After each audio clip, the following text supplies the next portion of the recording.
প্রশ্ন, স্ত্রী যদি ঠিকভাবে সালাত আদায় না করে এবং সহি আকীদা না মানে, কুফরি আকীদা পোষণ করে, স্বামীর মা ও বোনকে নিয়ে বাজে মন্তব্য করে, স্বামীর সম্পদ ঠিক না রাখে, তাহলে শরিয়া মতে আমার করণীয় কি? জানালে উপকৃত হবো। জাযাকাল্লাহ খায়ের। আসলে আল্লাহ তাআলা দুনিয়াতে মানুষকে পরীক্ষা করেন। কখনো কখনো স্ত্রীকে পরীক্ষা করেন খারাপ স্বামী দিয়ে, আর কখনো কখনো খারাপ স্ত্রী দিয়ে খারাপ স্ত্রী দিয়ে স্বামীকে পরীক্ষা করেন। দুটোই পরীক্ষা, দুইটারই নজির আমরা দেখতে পাই পূর্ববর্তী উম্মতের মধ্যে। লূত আলাইহিস সালাতু ওয়াস সালাম এবং নূহ আলাইহিস সালাতু ওয়াস সালাম, তার স্ত্রীরা তারা দ্বীনের ব্যাপারে রাসূলুল্লাহ সাল্লাল্লাহু আলাইহি ওয়াসাল্লাম, আল্লাহ রাসূল সাল্লাল্লাহু আলাইহি ওয়াসাল্লাম, নূহ রাসূল সাল্লাল্লাহু আলাইহি ওয়াসাল্লাম এবং লূত সাল্লাল্লাহু আলাইহি ওয়াসাল্লাম জন্য ব্যবহার করা যায় আছে সময় সমস্ত নবীর জন্যই। তো ওনাদের অধীনে থেকেও ঈমান পাননি। কুফরি তাদের জাতির সাথে তাদের মধ্যে আঁতাত ছিল, হ্যাঁ, কিন্তু কোনো নবীর স্ত্রী কোনো খারাপ কাজ করেনি, ব্যভিচার করেনি, বিশ্বাস রাখতে হবে। তবে তারা কওমের প্রতি টান ছিল, শিরিক কুফরের যে সমস্ত জাতি তাদের প্রতি টান ছিল। আল্লাহ তাআলা কিন্তু তাদের কথা উল্লেখ করেছেন যে যারা কাফের তাদের উদাহরণ করেছে ইমরাআতু নূহ ইমরাআতু লূত, লূতের স্ত্রী এবং নূহের স্ত্রী। এরা দুইজন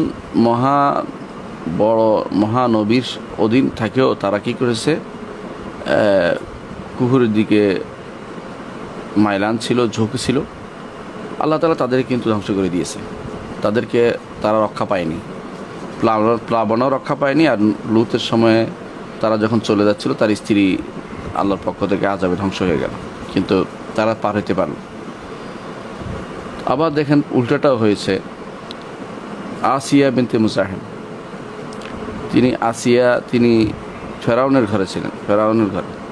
দুনিয়াতে তার ঘর হয়নি, আল্লাহর কাছে ঘর চাইলেন, আল্লাহ আমি তো ঘর করতে পারিনি, এই দুরাচার, পাপিষ্ঠ, অহংকারী,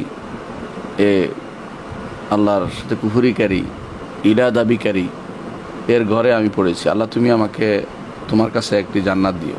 যেদিন শুনলো যে সে তার প্রভুত্ব মানে না, রব হিসেবে মানে না, বলে যে আমার রব তো আল্লাহ, সেদিন তাকে তিনি মেরে ফেলেছিলেন।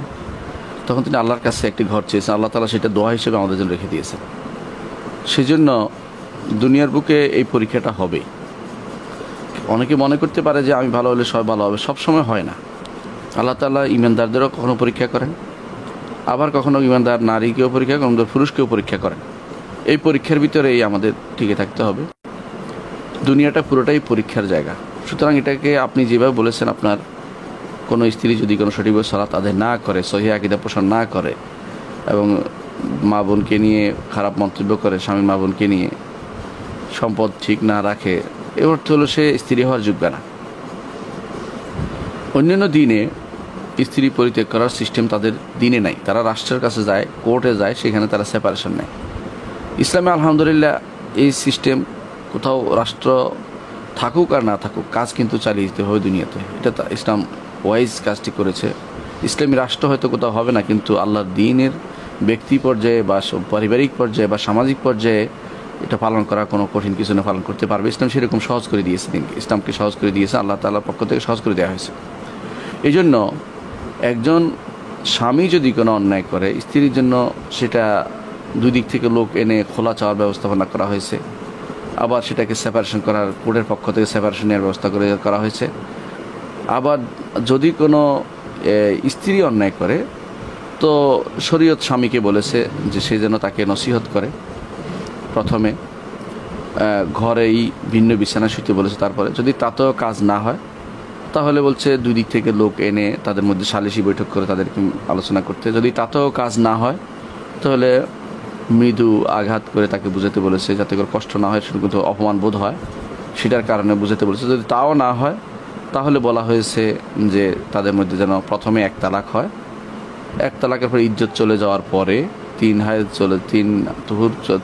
চলে যাওয়ার পরে আবার যেহেতু ভালো হচ্ছে না, দ্বিতীয়বার আবার তালাক দিতে পারে। 3 তুহুর পার হওয়ার পর আবার তৃতীয়বার তালাক দিতে পারে 3 হায়েজ বা 3 তুহুর পার হওয়ার পরে, তখন আলহামদুলিল্লাহ শরিয়া মোতাবেক এই তালাকের সিস্টেম হচ্ছে শরীয়তের দেয়া। এটা হচ্ছে সুন্দর সিস্টেম। এখন যদি এরকম কোথাও কারো স্ত্রী যদি সালাত আদায় না করে, আকীদা আল্লাহ সম্পর্কে কোনো সহি আকীদা পোষণ না করে, অর্থাৎ কুফরিতে লিপ্ত থাকে, আকীদা পোষণ করে, স্বামীর তখন এই পদ্ধতি অবলম্বন ছাড়া দ্বিতীয় কোনো পদ্ধতি নেই, যেগুলো আমরা বলেছি এগুলোর মাধ্যমে সে এই স্ত্রীকে তাড়িয়ে দিবে। অনুরূপভাবে স্ত্রী যদি কোনো এরকম সমস্যায় পড়ে, তারও এরকম এই সেপারেশন নেওয়ার সুযোগ ইসলামে রেখেছে। সুতরাং বিষয়টা আলহামদুলিল্লাহ ইসলামে অত্যন্ত সহজ, কারণ ইসলাম দীনুল ফিতরা, স্বাভাবিক দিন। এখানে মা জাআলা আলাইকুম ফিদ-দীন মিন হারাজ, দিন মানতে গেলে কষ্ট হবে, প্রাণ চলে যাবে, তো এরকম কিছু করা হয়নি। আলহামদুলিল্লাহ উভয়কে আল্লাহ তাআলা, স্ত্রীকে স্বামী, স্বামীকে স্ত্রী আলাদা মিলিয়ে দিবে, কোনো সমস্যা হবে না।